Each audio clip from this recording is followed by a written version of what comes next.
Il Consiglio regionale del Friuli Venezia Giulia compie 50 anni. Era infatti il 26 maggio del 1964 quando nel municipio di Trieste si riuniva per la prima volta l'Assemblea regionale.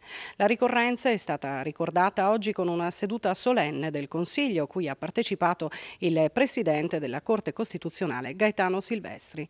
Prima di ascoltare gli interventi, riandiamo alle immagini di 50 anni fa con il servizio di Giuseppe Liani. 15 anni, dal 1948 al 1963. Tanto dovette attendere il Friuli Venezia Giulia per ottenere quell'autonomia che l'articolo 116 della Costituzione gli riconosceva, ma che la 10ª delle disposizioni transitorie e finali bloccava. Solo nel corso della terza legislatura, Camera e Senato approvarono lo Statuto speciale con la legge costituzionale numero 1 del 31 gennaio del 1963.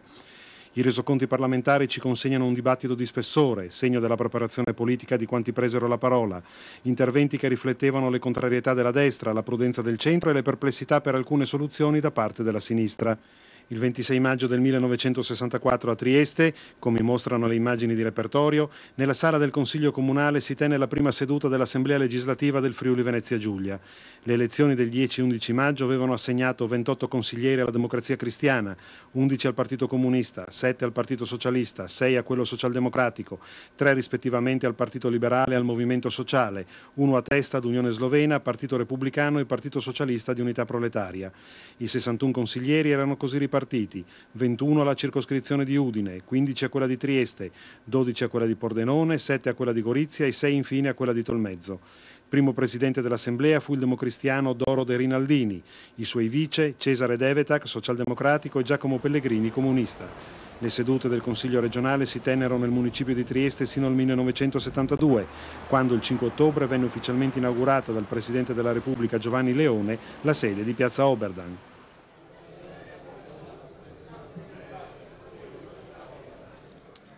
Dichiaro aperta la 72esima seduta del Consiglio regionale, seduta celebrativa del 50° anniversario dell'insediamento del Consiglio regionale. Signor Presidente della Corte Costituzionale, signora Presidente della Regione, autorità, gentili Presidenti della Regione Istriana e della Regione Litoranea Montana della Repubblica di Croazia, colleghi Presidenti dei Consigli regionali della Regione Autonoma Valle d'Aosta e della Regione Autonoma Trentino Alto Adige, colleghi consiglieri di ieri e di oggi, signore e signori e cari studenti. Grazie per aver accolto l'invito ad essere qui oggi per celebrare i 50 anni del Consiglio regionale del Friuli Venezia Giulia. Do lettura del messaggio del Presidente della Repubblica Giorgio Napolitano. Il Presidente della Repubblica rivolge un cordiale partecipe saluto a lei Presidente, ai membri del Consiglio regionale, alle autorità e a tutti i cittadini intervenuti alla celebrazione del 50° anniversario dell'insediamento del Consiglio regionale del Friuli Venezia Giulia. Le comunità della vostra regione sono state particolarmente segnate dalla lunga stagione dell'emigrazione e dagli esiti dell'ultimo conflitto mondiale, che ha portato una dolorosa divisione nel territorio ed ha ritardato la stessa definizione dell'autonomia speciale. Grazie ad essa e all'impegno delle popolazioni della regione è stato possibile superare le tragedie e le difficoltà del passato e instaurare un dialogo costruttivo e una felice convivenza tra le diverse comunità etniche e linguistiche. Ai saluti più calorosi, il Presidente Napolitano unisce sentiti auguri per il pieno successo della celebrazione di una così significativa ricorrenza. Donato Marra, Segretario Generale della Presidenza della Repubblica. Alle ore 12:20 del 26 maggio 1964, il Presidente del Consiglio Doro De Rinaldini, nel suo discorso di insediamento, affermava: «Ricordiamoci di essere degli uomini, ciascuno con qualche pregio e qualche difetto. Rispettiamoci reciprocamente per la stessa dignità che insita nella personalità di ciascun uomo. Non dimentichiamo che se qui ci troviamo riuniti siamo tutti indistintamente la risultanza della volontà politica espressa dai concittadini della nostra regione. ed è per il bene di questi nostri concittadini che dobbiamo lavorare.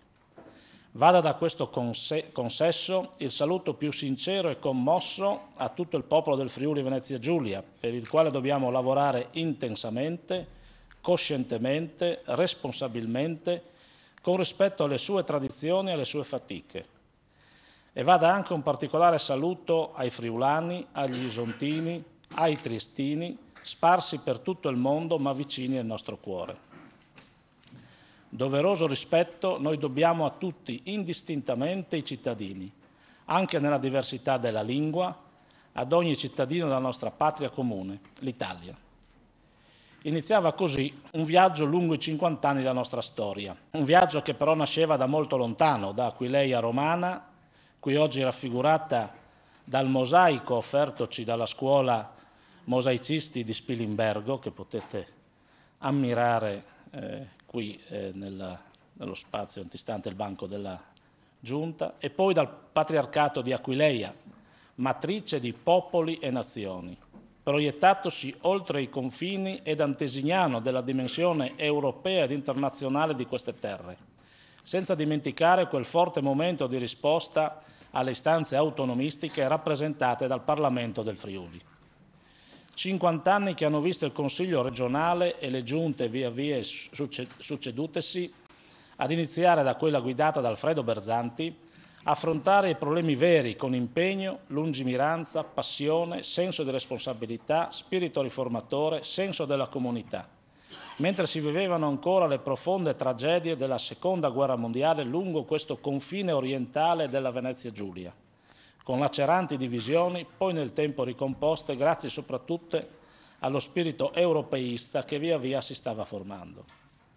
Senza quel particolare impegno non sarebbe stato possibile negli anni 60 creare gli strumenti che avrebbero tolto questa regione da situazioni di forte disagio economico e sociale ed in alcune aree di arretratezza, per farla poi diventare una delle regioni più avanzate in campo nazionale ed europeo, con il concorso fondamentale ed unitario del mondo economico ed imprenditoriale, delle istituzioni di tutte le parti sociali, delle minoranze etnico-linguistiche, delle comunità religiose, del grande mondo, delle associazioni e del volontariato. Non sarebbe stato possibile gestire la tragica emergenza del terremoto del 1976 e negli anni successivi quella che a buon diritto potremmo chiamare l'epopea della ricostruzione, senza quello spirito unitario e cooperativo in ambito locale e regionale e nel rapporto leale e costruttivo tra comuni, regione, Stato e comunità internazionale. Quando gli altri si sono fidati di noi, la fiducia è sempre stata ricambiata. Pochi mesi fa, signor Presidente, quest'Aula si è espressa in modo chiaro ed unitario in ordine al processo riformatore in atto sul piano costituzionale ed istituzionale. Dopo un dibattito serio ed appassionato da parte di tutti i gruppi politici, abbiamo affermato che l'esigenza di riformare il quadro ordinamentale complessivo è ormai ineludibile, che come Regione Friuli Venezia Giulia vogliamo ancora una volta contribuire allo sviluppo del nostro Paese, che è possibile utilizzare bene l'autonomia e la specialità, ma che molto resta ancora da fare, che non ci sono privilegi da proteggere, ma solo voglia di lavorare e di crescere, che abbiamo l'ambizione di essere un esempio, come tante volte è accaduto in questi primi 50 anni, e chiediamo solo di essere messi nelle condizioni di farlo. L'orgoglio di oggi è figlio dell'ambizione, del coraggio, dell'ottimismo, dell'intelligenza e dello spirito di intrapresa dei nostri padri, che 50 anni fa, da questi banchi consiliari, iniziarono a costruire ciò che poi sarebbe divenuta per noi una preziosa eredità. Nella circostanza odierna che vuole celebrare un'istituzione e coloro che l'hanno incarnata nei vari ruoli e livelli di responsabilità e dai quali rivolgo un deferente e grato ricordo, sento anche il dovere di dire che quando la forza propulsiva ed innovativa, la spinta riformatrice e la lungimiranza che tante volte hanno scandito i tempi dell'impegno politico e legislativo hanno lasciato il passo alla quotidianità e alla miopia, quando l'interesse per la collettività è stato talora offuscato da altra, allora vi sono stati momenti in cui il Consiglio regionale si è ripiegato su se stesso. C'è stato anche il tempo degli errori e dell'opacità. ma quel tempo non è qui tra noi. È arrivato il momento di scrivere un nuovo capitolo del grande libro della storia di questa regione, partendo dai tanti momenti esaltanti vissuti in quest'Aula, richiamando i valori di 50 anni fa, rilanciandoli sul piano della modernità, dell'efficacia, della semplificazione, della qualità della nostra azione, facendo tra l'altro tesoro della necessaria e preziosa funzione ausiliaria e collaborativa esercitata dagli organi dello Stato. Assieme all'amministrazione regionale siamo quindi pronti ad accettare le sfide del tempo presente, con la nostra specialità da attuare pienamente, ma anche da espandere. Ed in questo senso è grande e decisivo l'impegno della Commissione paritetica. Siamo pronti per i nostri giovani, per le famiglie, per le imprese, per ognuno dei nostri concittadini che ci chiedono riforme, semplificazione amministrativa, trasparenza, innovazione, massima efficacia nell'utilizzo delle risorse pubbliche. Chiedono al Consiglio non solo di fare buone leggi, ma anche di esercitare fino in fondo le funzioni di indirizzo, di controllo, di valutazione dell'impatto della legislazione sulla società regionale. A nostra volta chiediamo che lo Stato, promotore ed artefice, anche in questi giorni e soprattutto in questi giorni, di un grande disegno riformatore, ci consenta di esprimere tutte le nostre potenzialità, il nostro impegno sincero e leale, non è solo per la comunità regionale, ma lo è anche per l'intera comunità nazionale e per quella europea. Consentitemi di terminare ricordando quanto disse il Vescovo di Trieste, Monsignor Santin, il 25 maggio 1964 nel suo messaggio augurale al primo Consiglio regionale. L'utilità del nuovo ente che oggi salutiamo dipenderà da coloro che le genti di questa vasta zona hanno chiamato a formare il Consiglio regionale. Il vostro mandato non è una sinecura, è una croce, cioè un peso ed un impegno, un compito da assolvere con diligenza e coscienza, con rettitudine e spirito di sacrificio. I benefici che si attendono da questo ordinamento regionale non balzeranno dal suolo miracolosamente, ma saranno dovuti al vostro paziente e perseverante lavoro, nel quale cercherete solo il bene di queste terre. E nella ricerca del bene vi guideranno non criteri di parzialità, ma di equità, non il peso del numero, ma l'esigenza ed il privilegio del reale bisogno. Credo che quel messaggio sia ancora oggi attuale. Grazie per l'ascolto.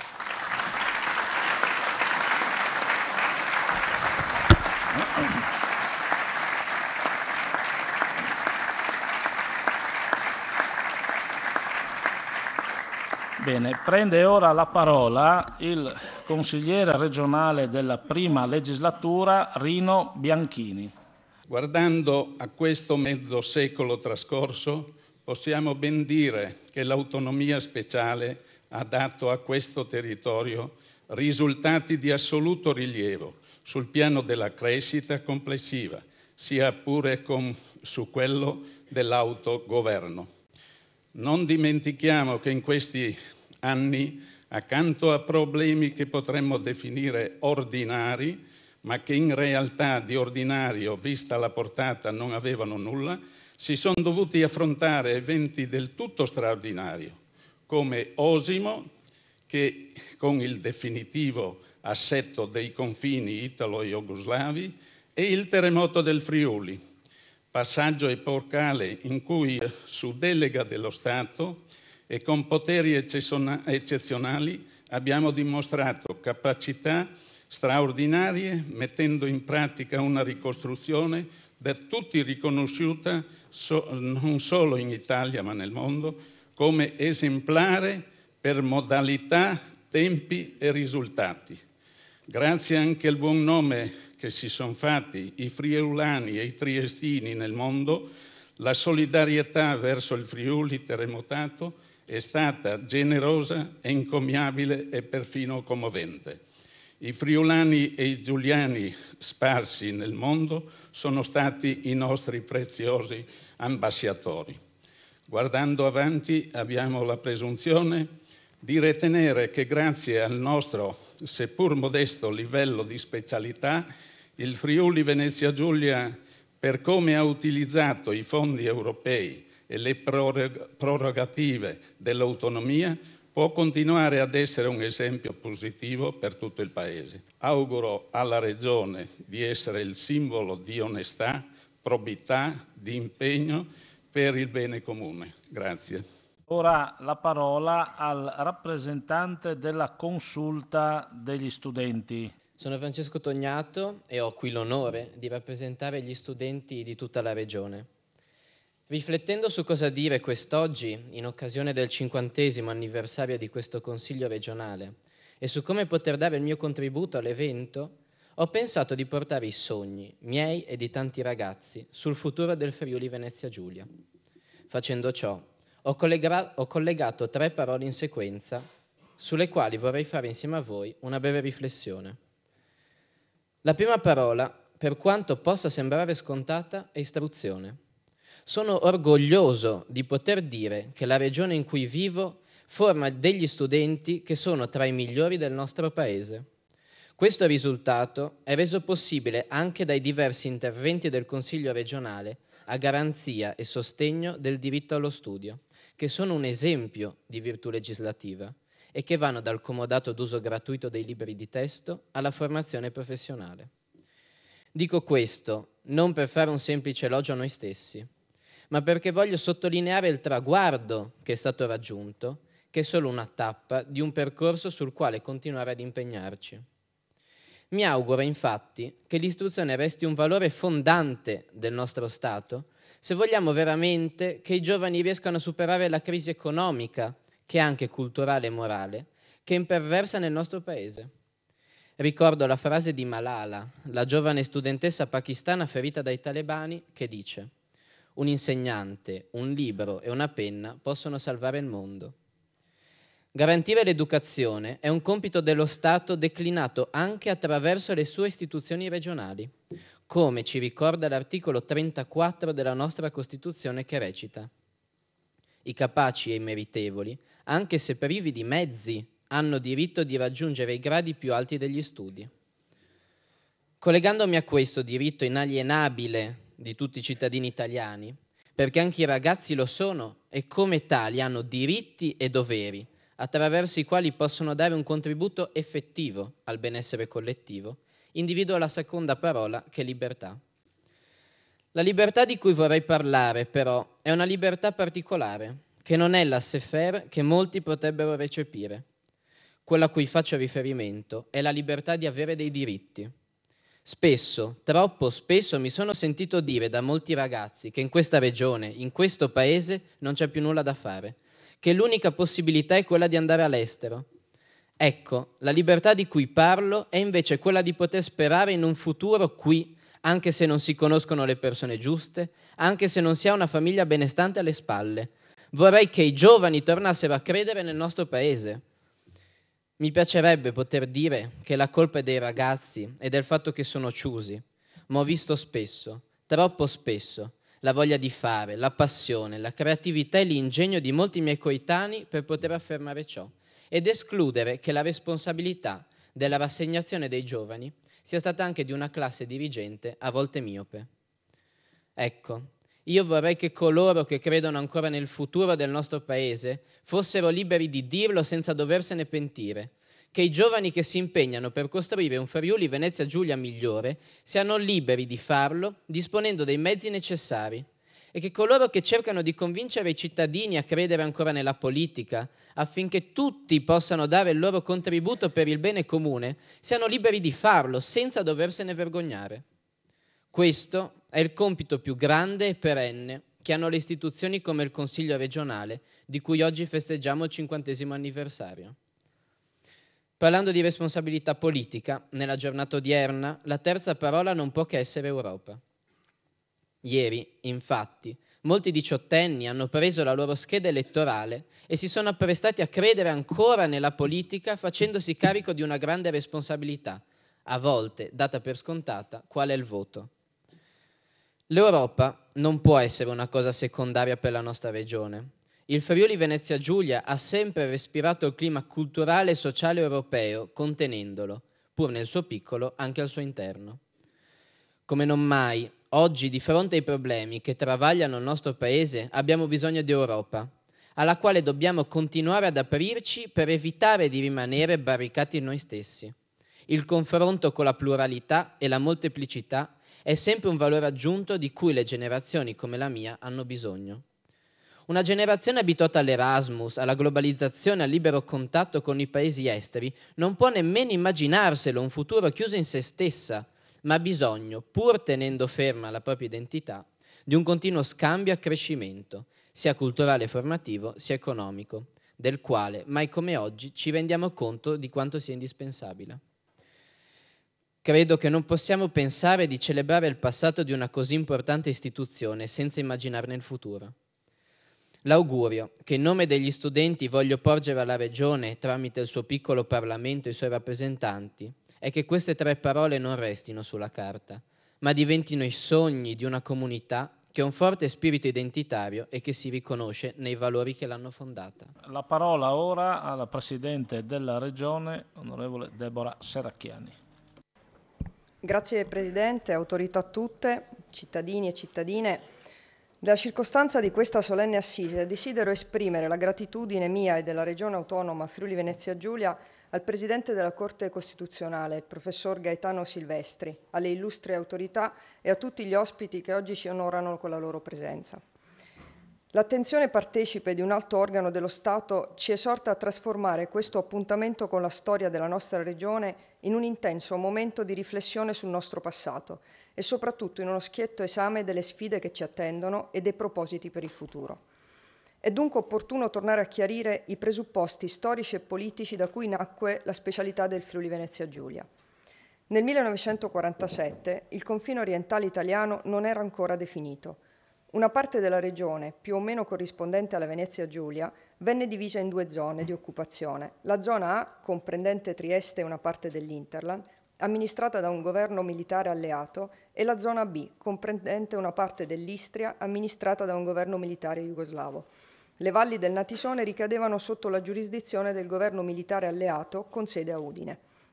Essendo ancora incerto il futuro dei territori della zona A, l'Assemblea Costituente rinviò l'elaborazione di uno statuto speciale e, facendo ricorso alla 10ª disposizione transitoria della Costituzione, estese provvisoriamente al Friuli Venezia Giulia le norme generali del titolo V della Costituzione, che riguardavano le regioni ordinarie, conservando la tutela delle minoranze linguistiche come previsto dall'articolo 6 della Carta. L'assetto imposto dal Trattato di pace e successivamente completato dal Memorandum assegnò alla Jugoslavia la maggior parte dei territori rivendicati, ad eccezione del Goriziano, del Monfalconese e della zona A. Le valli del Natisone, la Val Canale e la Val di Resia rimasero rivendicate dalla Jugoslavia ma non furono oggetto di trattative. Il Memorandum di Londra del 1954, con il definitivo ricongiungimento di Trieste alla madrepatria, fu lo spartiacque a partire dal quale iniziò il dibattito sullo Statuto del Friuli Venezia Giulia. L'approvazione dello Statuto speciale avvenne attraverso il procedimento previsto dall'articolo 138 della Costituzione e con la legge ordinaria numero 3 del 3 febbraio 1964. Furono dettate le norme per l'elezione e la convocazione del primo Consiglio regionale del Friuli Venezia Giulia. Fu dunque attraverso la costituzione dell'ente regione che si giunse al definitivo inquadramento della zona A nel sistema istituzionale della Repubblica Italiana. Va rilevato che nella disposizione costituzionale con cui si estendevano provvisoriamente al Friuli Venezia Giulia le norme generali del titolo V, in attesa della definizione del contenzioso italo-jugoslavio, troviamo citata espressamente l'esigenza di tutelare le minoranze linguistiche presenti nel territorio. Nello Statuto speciale adottato nel 1963, invece, non si leggono specifiche norme di tutela e si prevede genericamente parità di diritti e di trattamento a tutti i cittadini, a prescindere dal gruppo linguistico di appartenenza, con la salvaguardia delle rispettive caratteristiche etniche e culturali. In sostanza, quando si giunse all'adozione dello Statuto, ci si rese conto che non era solo la protezione delle minoranze linguistiche a richiedere la specialità, ma che bisognava far riferimento agli interventi sociali ed economici che si rendevano necessari per gestire la nuova unità della regione. In tal modo, la scelta della specialità veniva giustificata non solo dalla presenza significativa di 3 ceppi linguistici, latino, germanico e slavo, ma con riferimento alla collocazione geopolitica, che rappresenta un unicum nel panorama europeo, e alla situazione economica. Il legislatore di allora fu lungimirante, traguardando per il Friuli Venezia Giulia una missione che andasse al di là della pur pressante contingenza storica ed entrasse in un progetto di respiro più ampio. La specialità della nostra regione, dopo la caduta dei confini politici in cui questa parte dell'Europa e dopo tutti i profondi cambiamenti intervenuti, ancora oggi richiede strumenti specifici di intervento. Come è noto, le nostre imprese subiscono la concorrenza dei paesi vicini, dove sono in vigore regimi di tassazione più favorevoli.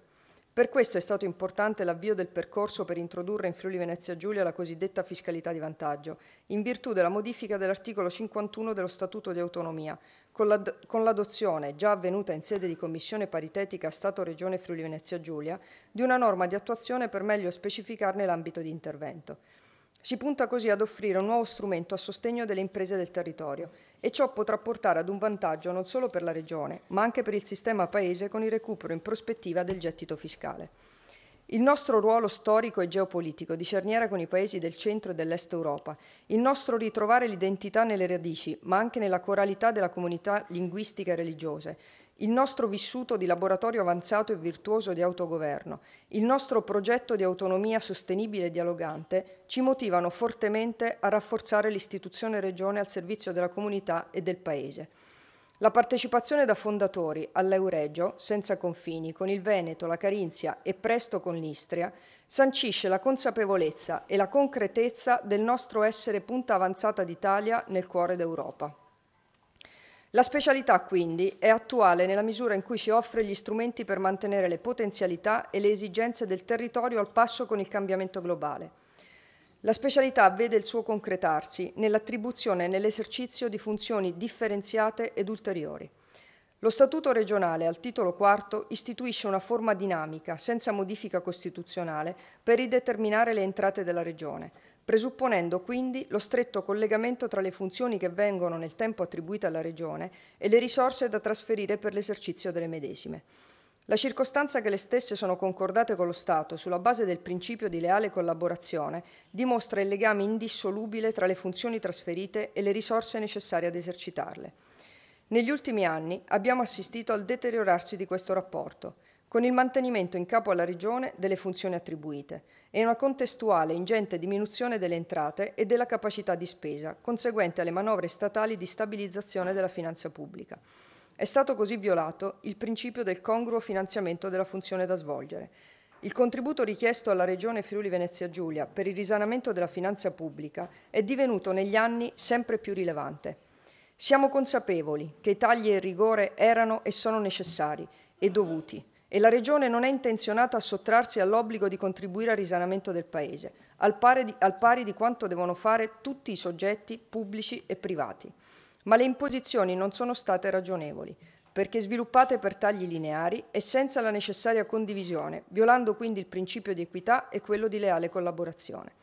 I tagli lineari operano un'indiscriminata riduzione dei trasferimenti erariali, prescindendo da ogni valutazione di merito sull'impiego delle risorse nell'ambito dell'esercizio delle funzioni, secondo i canoni di efficienza, efficacia ed economicità, e senza valorizzare adeguatamente lo sforzo avviato dalla Regione per un generale contenimento della spesa pubblica.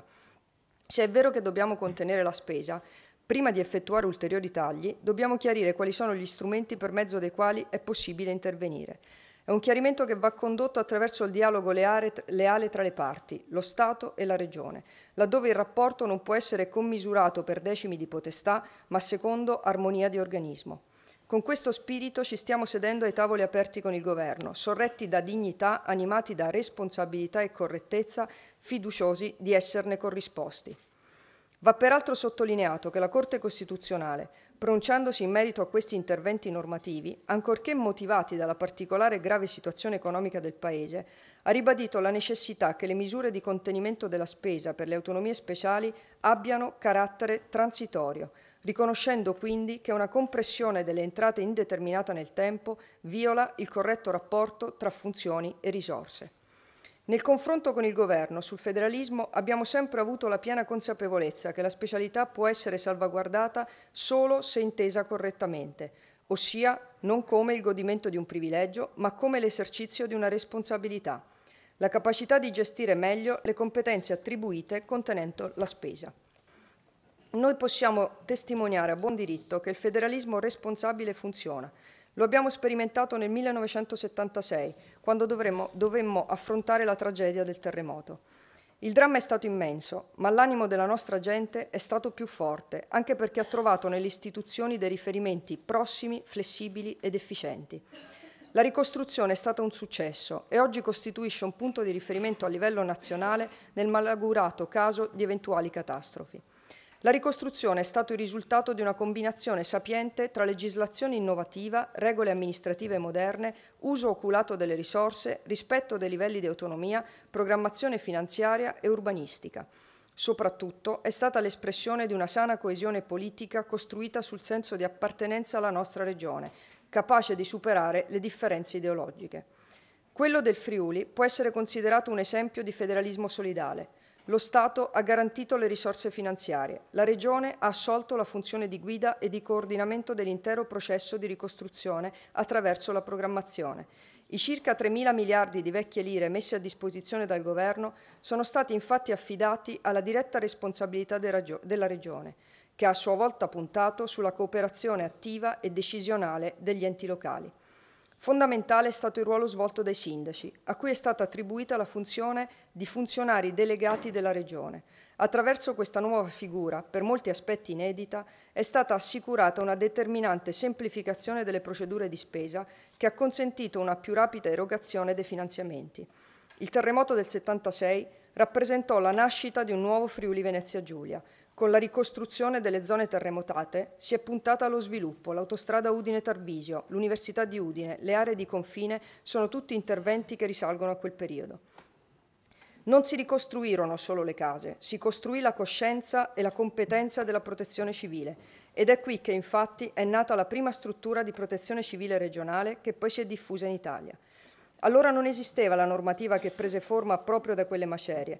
Grazie all'allora Ministro della Protezione Civile, onorevole Zamberletti, ogni cittadino del Friuli Venezia Giulia da quel giorno sa che può e deve difendersi da solo.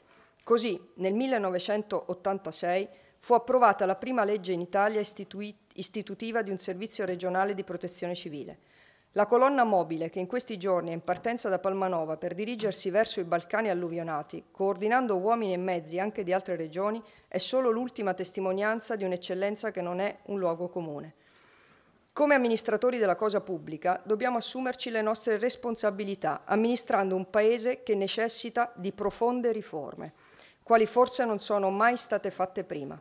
Bisogna comunque valorizzare l'impegno di ognuno a partire dalle persone, dalle famiglie, dalle imprese, dagli enti locali, dalle autonomie funzionali, dalle associazioni e dalle forze sociali. In questa nuova dimensione i modelli di Stato e Regione vanno ripensati. Ricordiamo che fino a non molto tempo fa i rapporti tra lo Stato e gli enti territoriali erano impostati partendo dal presupposto che realizzare l'autonomia implicasse una netta separazione delle competenze. In quest'ottica era privilegiata la distinzione piuttosto che la collaborazione. Gli ultimi anni hanno visto prendere piede una fase più matura dell'autonomismo e si è venuta a creare un'inversione di tendenza rivolta ad affermare l'importanza che fra i soggetti istituzionali vi siano relazioni che abbiano alla base saldi principi collaborativi. La Repubblica è diventata quindi espressione sia delle istanze statali che di quelle delle autonomie territoriali. Il federalismo, la devoluzione, il decentramento politico devono venire realizzati dando spazio al dialogo, nel rispetto reciproco e nella leale collaborazione tra i poteri pubblici. Il giudice costituzionale, in più occasioni, ha affermato che le relazioni fra lo Stato, le regioni e le autonomie locali devono essere improntate a criteri di parità e lealtà reciproca, sulla base di procedimenti che assicurino un adeguato equilibrio tra l'azione degli organi dello Stato e le competenze regionali e locali. Anche la condivisione a livello nazionale delle indicazioni europee in materia di minoranze linguistiche ha vieppiù chiarito che la dotazione finanziaria indirizzata alla tutela e valorizzazione delle lingue comunitarie parlate in Friuli Venezia Giulia deve essere adeguata al principio dichiarato. Chiediamo per il futuro di questa regione la possibilità di un confronto serio e paritario intorno alle regole fondamentali del rapporto pattizio Stato-Regione, sviluppando la leale collaborazione come principio stabilito dalla Corte. La Regione Friuli Venezia Giulia lo chiede con forza e con la schiena dritta, consapevole che la tentazione di indebolire o abolire le autonomie e le specialità non è mai sopita. Noi, che non siamo postulanti di concessioni particolari o privilegi territoriali, vogliamo che uno dei pochi esperimenti riusciti in Italia di un rapporto federale Stato-Regione non sia svuotato e distrattamente disperso, ma che sia riempito di contenuti e vitalizzato di nuova e reciproca fiducia. Viva l'Italia, viva il Friuli Venezia Giulia!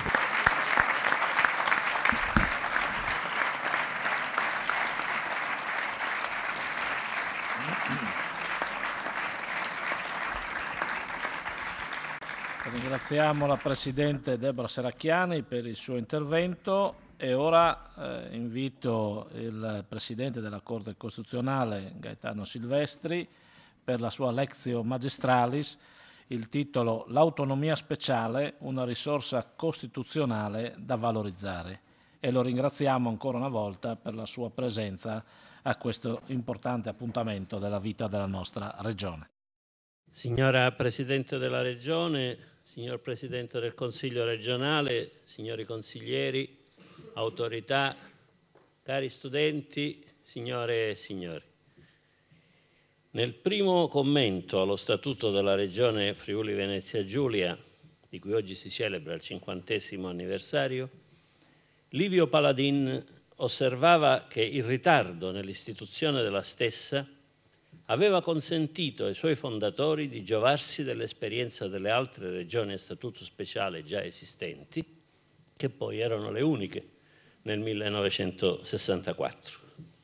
In queste parole dal maestro, al cui insegnamento tanto dobbiamo tutti i costituzionalisti, si coglie l'inestricabile intreccio che caratterizza il regionalismo italiano, come pure il federalismo in altri sistemi, tra modelli e prassi attuative, che si influenzano a vicenda e determinano evoluzioni e cambiamenti dovuti al mutare delle condizioni economiche, politiche e sociali. Si tratta di uno dei terreni più sensibili alle trasformazioni del contesto in cui si trovano immerse le istituzioni e ciò non può non avere i suoi riflessi nello sviluppo della giurisprudenza costituzionale. Il primo periodo di vita della Regione Friuli Venezia Giulia sembra essere stato contrassegnato da una prassi abbastanza coerente al modello statutario, esente dai due opposti rischi di cui dicevo prima, con risultati positivi, al punto da far dire a Sergio Bartole, che è qui presente, un ventennio dopo, nel 1984, che i cittadini della Regione erano ben contenti dell'autonomia speciale e intendevano tenersela. Nei 30 anni successivi a quell'appuntamento, nel quale Sergio Bartole indicò conclusivamente l'orizzonte di una nuova specialità, molte riflessioni sono state fatte, molte leggi sono state emanate, il titolo quinto della parte seconda della Costituzione è stato profondamente modificato, gli stessi statuti speciali hanno subito rilevanti modifiche, ma i problemi enucleati negli anni '80 sono rimasti aperti. Non si può dire che le regioni, sia ordinarie che speciali, abbiano esercitato al meglio la propria fantasia costruttiva nel creare condizioni nuove per l'esercizio dei poteri e delle funzioni loro attribuite dall'autonomia costituzionalmente garantita. Ad esempio, per quanto riguarda l'introduzione di forme di governo diverse da quella proposta dal legislatore costituzionale nel 1999 per le regioni ordinarie e nel 2001 per quelle speciali, questa fantasia è mancata pressoché del tutto. La formula aut simul stabunt, aut simul cadent, che istituisce, mi è capitato di dire in un'altra occasione, una sorta di equilibrio del terrore tra Presidente e Consiglio, è stata accettata da tutti. La consueta furbizia italica ha fatto sì che limitate varianti fossero introdotte in qualche statuto ordinario senza tener conto delle esigenze di sistematicità di innesti eterogenei nel corpo di quel modello, costringendo la Corte Costituzionale ad eliminarle non senza aver rammentato che le stesse regioni disponevano della strada maestra della scelta di una diversa forma di governo all'interno della quale valutare attentamente il gioco dei pesi e contrappesi tra i supremi organi regionali. Queste vicende, che in sé per sé prese non sono decisive, mettono in luce la tendenza a ricorrere a soluzioni marginali e pasticciate di problemi veri, invece di affrontare questi ultimi problemi veri in modo sistematico e coerente, assumendosi la relativa responsabilità politica e culturale. La riforma del 2001, che ha inciso in modo rilevante sul titolo V della parte seconda della Costituzione, non è sfuggita a questa tendenza. Non mi soffermo sulla ripartizione di competenza per materie, che presenta aspetti così confusi da costringere la Corte Costituzionale ad intervenire con grande fatica per risolvere i frequenti corticircuiti che si verificano, spesso aggiungendo alla stessa Corte Costituzionale ulteriore confusione, lo riconosco autocriticamente. Mi limito a rilevare che la nutrita e agguerrita microconflittualità giudiziale, che vede continuamente e fieramente opposti Stato e Regioni su guide alpine, guide ecologiche e tipologie di prelievi venatori, esiste nell'attuale abnorme misura perché mancano nell'ordinamento strumenti preventivi efficaci di composizione delle divergenze. Quale che sia la sorte delle attuali proposte di revisione costituzionale, su cui non tocca a me esprimere giudizi, sia con riferimento al riparto delle competenze, sia con riguardo alle funzioni di una possibile seconda Camera delle Autonomie, è necessario che nei rapporti tra Stato e Regioni vi sia in futuro più politica e meno diritto, come ha ribadito Roberto Binni in un recentissimo convegno del marzo 2014 sul ruolo delle autonomie speciali. Più politica e meno diritto.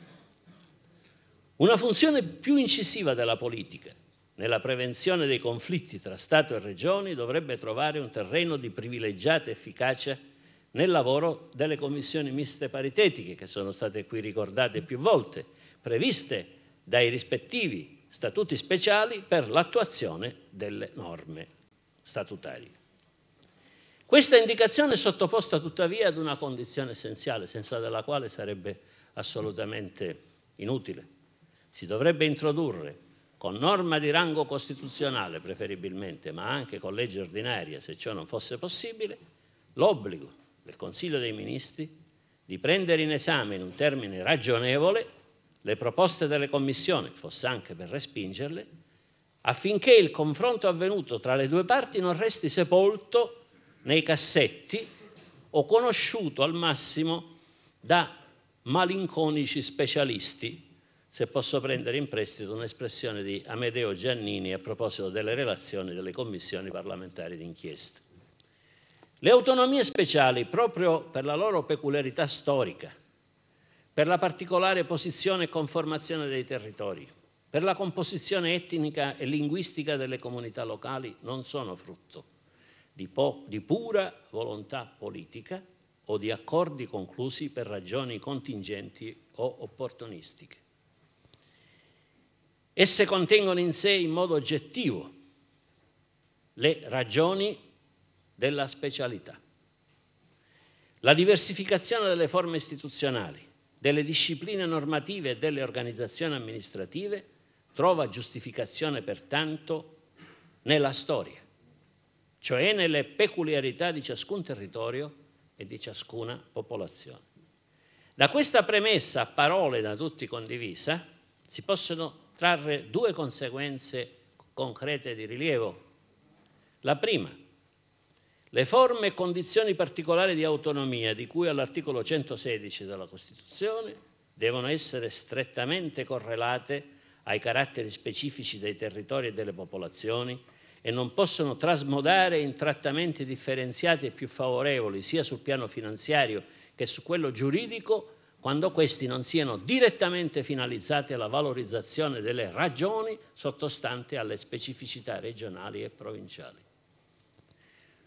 La seconda conseguenza di grande rilievo, a mio avviso, è che così come la creazione di regioni a statuto speciale non è stata l'effetto di pure volizioni politiche, ma è stato appunto un portato della storia, allo stesso modo non è possibile la loro cancellazione per pura volontà politica. Questi due principi fondamentali, che possono ritenersi comuni a tutte le autonomie speciali, pur trovando declinazioni diverse nelle singole regioni e province autonome, integrano quello che prima abbiamo definito il diritto comune della specialità. La sostanza delle singole specialità trova sostegno e alimento anche nelle peculiarità delle autonomie locali infraregionali. In questo senso si può segnalare come un fenomeno da seguire il caso della regione Sicilia, non da seguire nel senso di imitare, da porre sotto attenzione.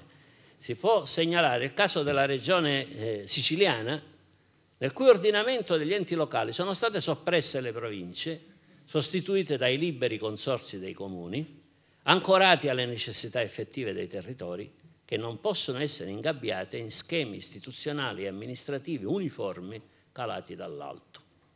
Sarà interessante vedere lo sviluppo nel prossimo futuro di questa, si fa per dire, innovazione, perché è il ritorno ad un lungimirante statuto di autonomia, purtroppo soffocato nei decenni da una prassi politica e amministrativa più attenta a vantaggi in termini di consenso che alla costruzione di una vera autonomia. Bisogna però notare che la faticosa soppressione delle province, che oggi occupa tanto il mondo politico e culturale, era stata realizzata nello Statuto siciliano nel 1946. Poi è chiaro che è stata messa da parte e completamente stravolta. Se le regioni speciali e le province autonome vogliono avere un futuro, come è giusto che sia, è necessario che esse valorizzino le loro peculiarità, non essendo esse per prime ad appiattirsi, facendole diventare componenti, queste peculiarità, della ricchezza culturale e sociale della nazione. Il carattere fondamentale della nostra democrazia costituzionale è il pluralismo, che non è esaltazione a tutti i costi di diversità inventate e proclamate, ma riflette nell'ambito delle istituzioni una composizione complessa della società, che non si lascia ridurre a uniformità razionalisticamente pensate dall'alto, reclama il riconoscimento dei diritti fondamentali delle comunità e dei gruppi sociali che si affiancano e che integrano i diritti fondamentali delle persone. Come per le persone, i diritti fondamentali devono trovare corrispondenza nei doveri altrettanto fondamentali di solidarietà politica, economica e sociale sanciti dall'articolo 2 della Costituzione. È stato detto recentemente: specialità fa rima con solidarietà. Non trova posto nella Repubblica Italiana la tutela di egoismi, sia individuali che collettivi. La valorizzazione della specialità non può essere quindi uno strumento per perseguire vantaggi non giustificati dalle finalità particolari e irripetibili dei territori e delle popolazioni. La stessa autonomia finanziaria di cui so che vi ha parlato il professor Franco Gallo nel gennaio 2013 dovrebbe essere modulata sulle specificità regionali senza tuttavia condurre ad un aumento del carico fiscale per i cittadini, se non in seguito a libera e responsabile scelta della stessa comunità territoriale in stretto coordinamento con la finanza statale, per cambiare la composizione del carico fiscale, non per aumentarle, per avere una composizione del carico fiscale più autonomamente disponibile da parte della Regione, allo scopo di non determinare squilibri più dannosi che utili alla stessa autonomia regionale. Un'ultima notazione. Se occorre respingere il volontarismo, che vorrebbe una politica onnipotente, in grado di superare e contraddire la storia e la cultura di un popolo, allo stesso modo è da contrastare un'antipolitica che trae dalle disfunzioni e distorsioni della prassi quotidiana motivi di polemica distruttiva nei confronti delle istituzioni. Non è accettabile che ogni volta che emerge uno scandalo nell'ambito di un'istituzione, invece di reclamare, come è giusto, la punizione dei colpevoli di corruzione o di altri gravi reati, si invochi l'abolizione o comunque la riduzione delle competenze dell'istituzione stessa. Quest'ultima subisce così un doppio danno, quello derivante dalla mala amministrazione e dalla corruzione e quello derivante da tanti commentatori in cerca di facile popolarità. Anche in questo campo sarebbe necessario non abbandonare quello che a me sembra il criterio fondamentale di valutazione della realtà contemporanea, vale a dire la considerazione del presente come storia. Potremmo in tal modo, sia nella discussione sulle istituzioni che in quella più propriamente politica, guardarci dall'esaltazione acritica delle mode del momento. Grazie.